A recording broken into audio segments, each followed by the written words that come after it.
White House and Ford Motors denying reports that the Obama administration pressured the automaker into pulling an ad criticizing the government's auto bailouts.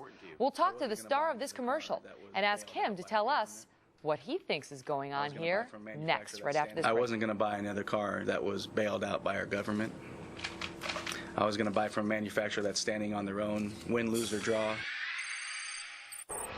Well, we first brought you this story a couple of weeks ago right here on America Live.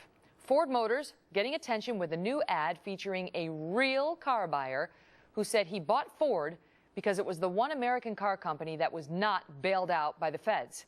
Here is that ad. I'm Kristen. Kristen, hi.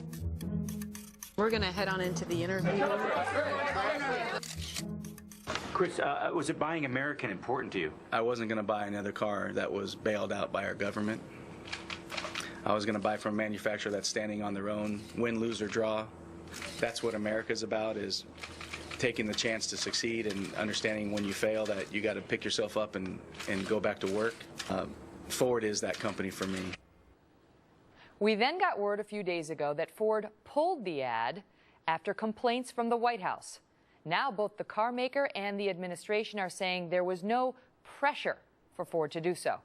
Well, we wanted to talk with Chris McDaniel. He's the star of that commercial and a real live person as opposed to an actor. Chris, I say that because I wondered whether you were an actor when we aired the ad. You say it was all genuine. You didn't know that you were going to be in a commercial. You got called in there to talk about your truck. Next thing you know, they say, you know what, this is a commercial. Can we air it? And you said? Absolutely.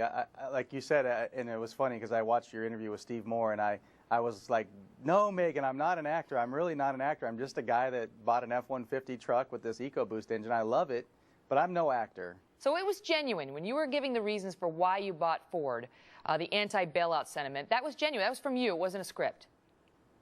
Yeah, that question came up about 45 minutes into the conversation in which they were just asking me about my truck, generally speaking. And no script. No one asked me to say anything specifically. I said what I believe in my heart, and I believe millions of other Americans share the same sentiment, which is what is the proper role and responsibility of government? And I don't think our government today is leading us in that direction. I know you yourself have suffered hard times in this financial crisis. I know your wife lost her job.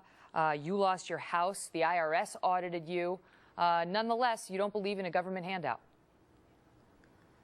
Megan, the only way we're going to survive is to persevere and to start putting things in our lives that are important to us. You know, when all of this happened, I had to start packing a lunch instead of going out to restaurants that I enjoyed eating at when I was working. So that brown bag that I took to work was a compromise that I made so that I could save money that was necessary for my family to make it through the struggles. My only request is to the government is to say, at what point in time can you guys start packing a brown bag and bringing your lunch to work and stop buying $16 muffins that I don't get to eat? Well put, Chris. Let me ask you this. The White House is denying that it pressured Ford to pull the ad. The Ford folks are denying that it was pressure, that they were pressured to pull the ad. When asked, at least by columnist Michelle Malkin, whether the White House contacted Ford about the ad, they refused to answer. And the Detroit News is, in fact, reporting that the ad was pulled in response to White House questions. So there is an open question about whether the White House called Ford and complained about this ad in the first place. What do you think? Ford has a reasonable explanation that the ad ran its campaign value and they're moving on to other ads. However, the Detroit News story is not, they're not backing away from the story. And it's the old saying goes, is when there's smoke, there's fire. Whether or not Ford, bended to the questioning and said, let's just go ahead and move on or not, the point is it the responsibility of the administration to stifle free speech? Myself as an American, I should be able to say whatever I want about my faith, about my family, about who I want to spend my money with and where I want to invest my capital.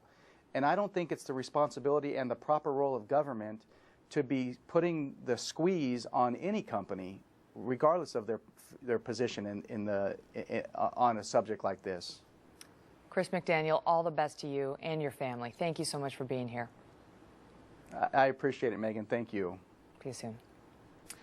Well, a woman now called a living miracle after surviving